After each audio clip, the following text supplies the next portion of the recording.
The 1st of October today. How many songs can we make? How many songs can we make? 1st of October, Andrew Huang and Rob Scallon released a new album this year, as they do every year. It's called Week. 1 week? Week? Week, it's a week album.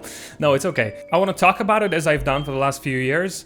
But before I say anything positive or negative about the songs in particular, I just want to stress the fact that I love the 1st of October as a concept, just as a showcase of creativity and just having fun with art, with music. I love this project so much and what it stands for, and just seeing Rob and Andrew create, even if I don't like what they end up with, it doesn't matter. The video and the event of the 1st of October is the real product. The album, to me, often is secondary, but it is fun to talk about the songs. The video this year, probably the most crazy concept out of all of them. They filmed it in a guitar center, in an open, functioning guitar center where people were shopping at the same time as they were recording. Off the bat, the first few minutes of the video, I thought it was a disaster. Like, I thought it was a terrible idea. Just in terms of disrupting public space, I personally felt awkward. You go to a shop and you are forced to feel uncomfortable, out of place, because there's some shoot happening. You can't buy what you want. It's weird. Wild idea to do this while the store's open. But by the end, the energy rises, and I feel like a lot of people are participating in the creation of the album as well. You know, observing it, having a good time, taking pictures with Rob and Andrew. One big Greg and then a bunch of applause. Hey! Do you have any song topic ideas? You could make a song about skateboarding. Sweet. Hell yeah. It worked out, but I think it could have as easily went the other way. It was a really, really risky and crazy idea on their part. I'm glad they pulled it off in the end, and it makes for a very entertaining video to watch. But at the beginning, when I just started watching the video, I was really nervous. Probably one of the closest one to the initial 1st of October in terms of the level of chaos and disorganization, because they're not in a studio. They have to build a control room in the guitar center. The level of organization and logistics required to pull this off is heightened. The stress is heightened. It kind of harkens back to the first time when they didn't really have this whole concept figured out yet, which I like. Some of you might know the first album is probably my favorite, along with Gotta Record Everything Good. These two albums for me are at the top. Now, when it comes to the music itself, and I want to get into every single song on the track list and talk about every single song individually here in a minute, but generally speaking, I think this year we got a solid crop of songs. Some of these songs are among my favorites in the whole discography, I think, for sure. But at the same time, you can kind of hear in the production, in the sound quality, some of the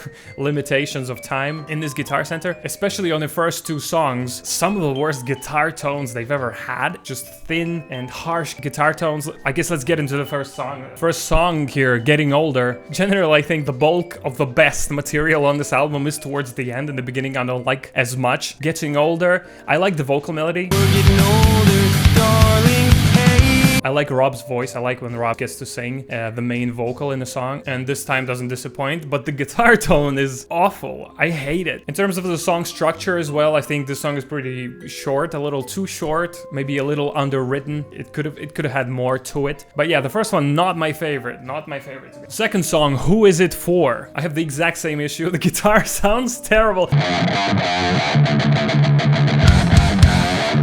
I don't know why. Maybe because they kept grabbing different pedals available in Guitar Center, different guitars all the time. They didn't have time to dial in the tone perfectly, so they were kind of just going with whatever was coming out of the amp. These two first songs in particular, I think the guitar tones are they sound really harsh to my ear. I don't like them at all. And once again, the song structure is so weird. I think Andrew in the video mentions himself that it just gives you whiplash.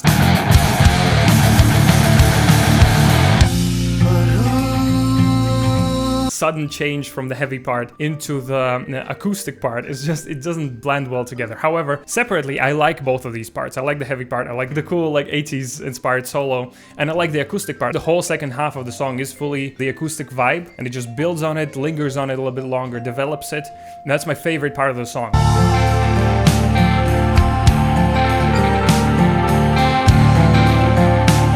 Next song, True. There are a few more subtle moments on the album where it's just Rob and Andrew and their vocals and two acoustical instruments. They really fit into the concept and the rawness, the energy, the instantaneous creativity of the Foo Fighters. I almost said the Foo Fighters. At the 1st of October, while not needing to compromise anything. They're still gorgeous, evocative pieces of music. So I'm glad they did more of those kinds of songs on this album. This is one of them. I really like the melody. I really like the guitar part. It all comes together really well. Next song, I Am Enough. Honestly, I watched the video on the day of release, but I listened to the album on the following day. And when I heard this song, I Am Enough, I couldn't remember it from the video at all. I've been wasting for so long. At which point did they write this song? I had no recollection of that at all. That being said, I was pleasantly surprised. I think in stark contrast to the first two songs, the guitar sounds really lush and beautiful and quite unique, while being really pleasant at the same time. The vocal melody is strong. I like the lyrics as well. One of the weaker parts, I think, this year is the lyrics. It's always a struggle, by Andrew's and Rob's own admission. The lyrics are always the biggest struggle. And this year, I think, more than any year, there's a lot of just on the spot, supposed to be funny, but not too funny, like abstract lyrics. But this song doesn't suffer that fate. It has this genuine message delivered in a beautiful way. Great song. Next song, Bottom of the Sea. The second song in this vein of stripped down acoustic, just two of them playing and singing.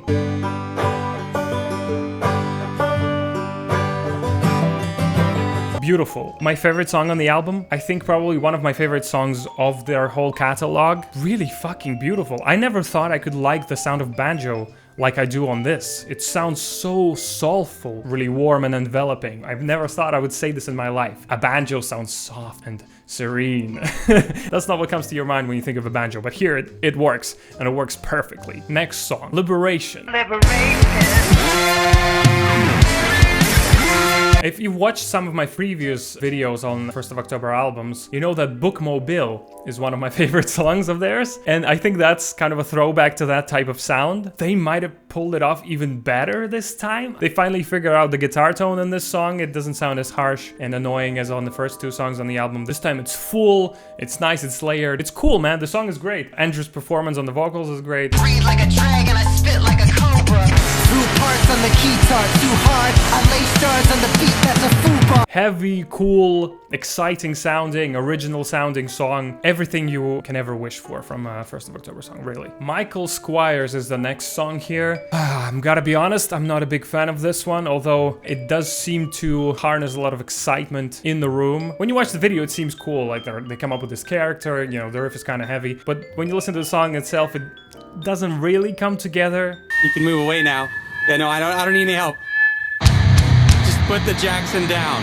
It feels like the concept fizzles out really quickly. The humor of it gets repetitive really quickly. The riff is not that interesting. Sonically, it's not that exciting to me as well. I don't know. It's just one of the duds on this album, but it's not a very deep dud, but just in comparison to some of the better songs that we just went through, this one is just not it for me. Like, it's nothing. I forget about it as soon as it's over. That being said, if you go back to the second album, Gourmet Ravioli, which is my least favorite in their whole entire discography, the duds on that album, there's nothing as bad on this album as it was on that. Partially, I think because of the vibe of the video. The second album, Gourmet Ravioli, mostly I didn't like it, aside from the fact that it sounds like trash. In the video, kind of the sophomore jinx insecurity was really, really visible. Like, they were nervous and not really happy about their output. This time the video is good. You see them in the groove, happy, hustling, especially after all Rob went through in the past few years with mental health. It's good to see him happy, working, flourishing.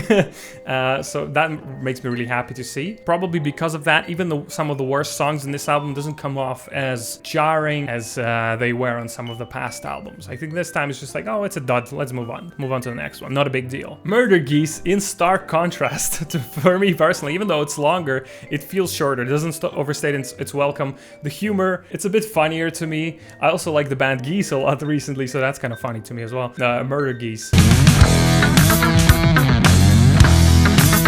I don't know, something about this song. I guess I'm just a big Primus fan, and it was part of the bingo as well in this video. Over the years, Rob always has one or two Primus ideas into the 1st of October formula, and I think this time probably delivers on this promise of Primus. On the promise of Primus, maybe better than ever. I really like how the double bass sounds with the tapping. The lyrics are funny enough that it doesn't get annoying over the runtime of the song. I just can accept it for what it is. Loitering, another song where the instrumental instrumental is cool, but it really suffers from the lyrics. I think they kind of winged it here. Didn't really put as much effort into the lyrics on this one. Although loitering in the lyrics is a highlight. That's why they chose it for the title, I guess. Aside from that, there's not much creative, exciting stuff in the lyrics going on. I'm cool, so cool, no rules. He doesn't follow the rules. And the performances also, they just kind of just reciting these lyrics. What kind of saves us though is the instrumental. I like the goofy guitar lines and the funny little synths there. I guess it's just my kind of vibe. I generally find it easy to ignore lyrics anyway. If you do that, that song is kind of cool. Greg is coming to town. Probably the most forced concept. I feel like they were not even thinking about Greg when they were making this album, and just the other people in the room too excited over their bingo cards. Just kept reminding them, you don't have a Greg song this year, so you should make one. You know, if they left it out, it would have been more fun. They would have come up with something new rather than rehashing old concepts. But the song is good anyway. I like the fact of the participation of the crowd that gathered towards the end of the recording session. They were clapping, they were cheering, they were singing along. Really cool that they incorporated that.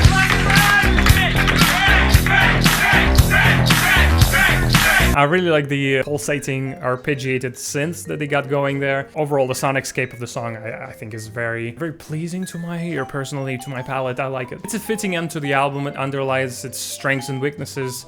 I think encapsulates them in one song quite well. I feel like I maybe come out a bit more negative than I intended on this video talking about this. But overall, I'm positive on this album. I think I enjoyed it more than last year, just based on the fact that it's more memorable. Last year, I couldn't even remember. Like, I was just remembering what past albums they had, and I had trouble remembering Round 6 existed at all.